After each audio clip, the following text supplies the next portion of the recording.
శ్రీమాత్రే నమ. జయ గురు దత్తాత్రేయ నమ. ఈ వీడియోలో మనం కర్కాటక రాశి వారికి ఫిబ్రవరి 8 నుంచి 14వ తారీఖు మధ్యలో జరగబోయే వార ఫలాలు పరిశీలించినప్పుడు మరి కర్కాటక రాశి వారికి సప్తమ స్థానంలో కుజ రవి, సప్తమాధిపతిగా ఉన్నటువంటి శని భాగ్యస్థాన సంచారం, భాగ్యాధిపతిగా ఉన్నటువంటి గురువు లాభస్థానంలో ఉన్నాడు. అంటే ఈ సమయంలో మీకు మీ జీవిత భాగస్వామికి పదవిలో అభివృద్ధి, అంటే ఉన్నత పదవి లాంటిది రావడం కానీ, వారికి విదేశ అవకాశాలు రావడం కానీ జరిగే అవకాశం ఉంది. అలాగే వారి యొక్క ఆదాయం కూడా పెరిగే అవకాశం ఉంది. తద్వారా వారి ద్వారా మీకు చాలా కాలంగా ఎదురు చూస్తున్నటువంటి ఏదో ఒక బహుమతి ఈ సమయంలో రావడం జరుగుతూ ఉంటుంది. ప్రధానంగా సప్తమ స్థానంలో ఈ కర్కాటక రాశికి యోగకారకుడైనటువంటి కుజుడు ఉచ్చ స్థానంలో ఉన్నాడు. అది సాధారణంగా సప్తమం భర్తకు సంబంధించింది, లేదంటే భార్యకు సంబంధించింది కాబట్టి వారి యొక్క హోదా పెరుగుతుంది. వారు చాలా బిజీగా వ్యవహరిస్తారు. అయితే కొన్ని సందర్భాల్లో మిమ్మల్ని డామినేట్ చేసే ప్రయత్నం చేస్తూ ఉంటారు. మీ మీద మిమ్మల్ని తక్కువ అంచనా వేయడం కూడా జరుగుతూ ఉంటుంది. దాంతోపాటు రవి, అసలే 2 అగ్నితత్వ గ్రహాలు సప్తమ స్థానంలో ఉన్నప్పుడు భార్యాభర్తల మధ్య చిన్న విషయాన్ని కూడా చాలా పెద్దదిగా ఉంటుంది. ఎంతసేపు కూడా జీవిత భాగస్వామిని పొగుడుతూ ఉండాలి, వారు చెప్పినట్టు మీరు నడుచుకుంటూ ఉండాలి. ఏమాత్రం వారికి ఎదురు తిరిగినా, వారు చెప్పినట్టు చేయకపోయినా విపరీతమైనటువంటి ఇబ్బంది కలుగుతూ ఉంటుంది. ఏదైనా కొన్ని రోజుల పాటు మరి కొంత సర్దుకుపోతే మంచిది తప్ప ఏమాత్రం ఇబ్బంది పడినా మీకే నష్టం కలిగే అవకాశం ఉంది. బట్ ఏదైనా వారి హోదా పెరగడం, ఇవన్నీ ఆదాయం పెరగడం, కొన్ని సమస్యల నుంచి మీరు బయటపడడం జరుగుతూ ఉంటుంది. అయితే కొన్ని సందర్భాల్లో మరీ ఓవర్ డామినేషన్ వల్ల కొంతమంది సున్నిత మనసుకులు ఇబ్బంది పడే అవకాశం ఉంది. కాబట్టి బట్ ఏదైనా ఈ వారం చివరి వరకు ఇది కొంతకాలం పాటు వెయిట్ చేస్తే దాని తర్వాత ఇంచుమించు ఈ వారంలోనే మరి రవి అష్టమ స్థానంలోకి వెళ్తున్నాడు. అప్పుడు ఏమవుతుంది, ధనాధిపతిగా అష్టమ స్థానంలో రవి సంచారంతో ఒక ధనలాభం లాంటిది, ఒక ఆకస్మిక ధనలాభం లాంటిది, ఒక ఇన్సూరెన్స్ ద్వారా, ప్రభుత్వ పథకం ద్వారా మీకు వచ్చే అవకాశం ఉంది. అలాగే అక్కడ ఆల్రెడీ శుక్రగ్రహం మనకి ఈ కర్కాటక రాశి వారికి చతుర్థ లాభాధిపతిగా అష్టమ స్థానంలో ఉండడం వల్ల కంపల్సరీగా ఈ స్థిరాస్తి సంబంధించిన వ్యవహారాల్లో కానీ, తల్లిదండ్రులతో ఉన్నటువంటి సమస్యలు లాంటివి కొంతవరకు పరిష్కారం అవడం జరుగుతూ ఉంటుంది. తద్వారా మీకు రావాల్సినటువంటి ధనం ఏమైనా ఉంటే వారి నుంచి రావడం జరుగుతూ ఉంటుంది. ఒక శుభవార్త, ఒక చెడ్డ వార్త, 2 కూడా మిక్స్డ్గా ఈ వారంలో అంటే మీకు కలిగే అవకాశం ఉంది. కాబట్టి బట్ ఏదైనా కొంతవరకు అష్టమంలో ఉన్నటువంటి గ్రహాలు కొంతవరకు ఇబ్బంది పెడుతుంటాయి, కొన్ని విమర్శలు నిందలు ఇస్తుంటాయి. అయితే చాలా కాలంగా మీరు రహస్యంగా ఉంచాలి అనుకున్నటువంటి విషయం బహిర్గతం అవడం వల్ల కొంతవరకు అది మీకు కొంత అపకీర్తిని, మానసికంగా కొంత ఇబ్బందిని కూడా కలగజేసే అవకాశం ఉంది. కొన్ని సందర్భాల్లో కొన్ని రూమర్స్, కొన్ని నిందలు లాంటివి కూడా మీ మీద వచ్చే అవకాశం ఉంది. అంటే ఎప్పుడో జరిగిపోయిన విషయాల్ని ఇప్పుడు వెలుగులో తీసుకొచ్చి దాన్ని మరీ పెద్ద చేసి ఇబ్బంది పెట్టడం కానీ, మీకు సంబంధం లేని విషయంలో మిమ్మల్ని ఇన్వాల్వ్ చేసి ఇబ్బంది పెట్టే అవకాశం ఉంది. కాబట్టి సాధారణంగా ఈ కర్కాటక రాశి వారు చిన్న విషయాన్ని కూడా ఎక్కువ ఆందోళన పడి వాళ్ళతో రాజీకి వెళ్ళి వాళ్ళతో ఏదో కాంప్రమైజ్ చేసుకునే ప్రయత్నం జరుగుతుంటుంది. ఆ విధంగా మీరు ఎటువంటి ఇబ్బంది పడక్కలేదు. మిమ్మల్ని బ్లాక్మెయిల్ చేయాలనే ఉద్దేశంతో, మిమ్మల్ని ఇబ్బంది పెట్టాలనే ఉద్దేశంతో కొంతమంది ఇటువంటివి ఇబ్బంది పెట్టచ్చు. ఏమాత్రం భయపడకుండా చాలా నిర్భయంగా వ్యవహరించండి. ఎటువంటి స్కాములు ఎటువంటి వచ్చినా కూడా కంప్లీట్గా మీరు న్యాయస్థానాన్ని, పోలీస్ డిపార్ట్మెంట్ వాళ్ళని ఆశ్రయించాలి తప్ప భయపడి మీకు మీరుగా రాజీ పడితే చాలా వరకు అది ఈ రోజుతో తేలే వ్యవహారం కాదు. జీవితాంతం దానికి మూల్యం చెల్లించవలసి ఉంటుంది. కాబట్టి సాధారణంగా ఇటువంటి రూమర్స్కి వాటికి భయపడకుండా నిర్భయంగా ఉంటే అవి ఆటోమేటిక్గా అన్ని సమస్యలు పరిష్కారం అవ్వడం జరుగుతూ ఉంటుంది.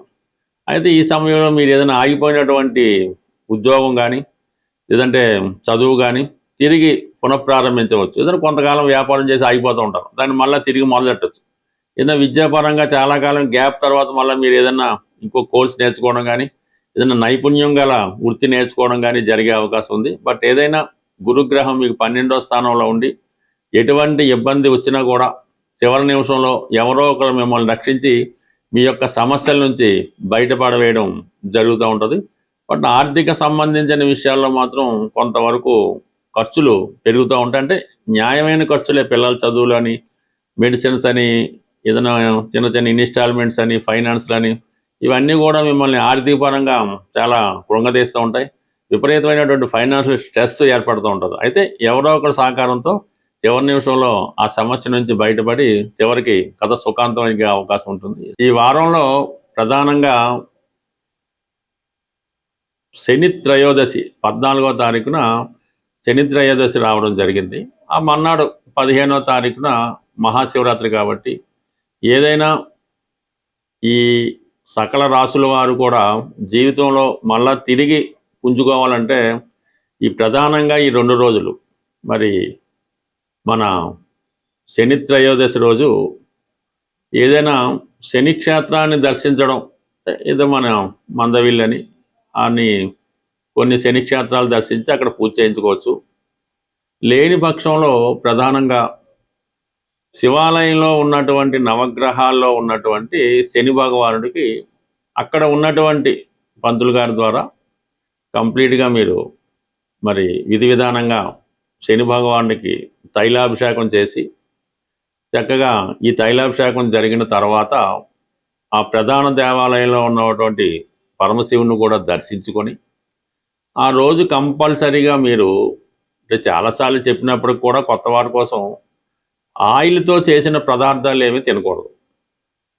అది ఆ రోజంతా నియమంగా ఏదో ఫ్రూట్స్ పళ్ళు వాటి తింటూ, మరి అదే మర్నాడు కూడా మహాశివరాత్రి గొప్ప అదృష్టం కాబట్టి మహాశివరాత్రి రోజు మరి ఆ పరమశివుని దర్శించుకొని వీలైతే మారేడు దళాలతో, కనీసం ఒక్క మారేడు దళమైనా పర్వాలేదు, ఆ మారేడు దళంతో మరి పరమశివుని యొక్క అర్పించి నమస్కరించుకొని ఆ రోజు కూడా విధి విధానంగా మీరు పవిత్రంగా భగవంతుడికి దగ్గరగా ఉండడం వల్ల జీవితంలో ఆ మర్నాడు నుంచి చాలా గొప్ప మార్పు అన్నది రావడం జరుగుతూ ఉంటుంది.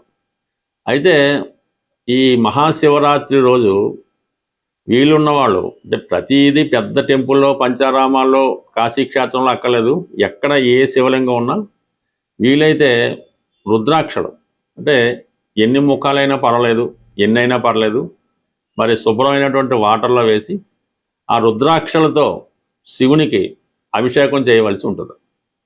ఈ అభిషేకం చేసిన తర్వాత ఆ రుద్రాక్షల్ని, అంటే మీ బంధువులు కానీ మీరు కానీ ఎవరు కానీ అది అదే రోజు మెడలో ధరించడం వల్ల కూడా శని భగవాను నుంచి వచ్చే ఇబ్బందుల నుంచి కంప్లీట్గా మీరు బయటపడడం జరుగుతూ ఉంటుంది.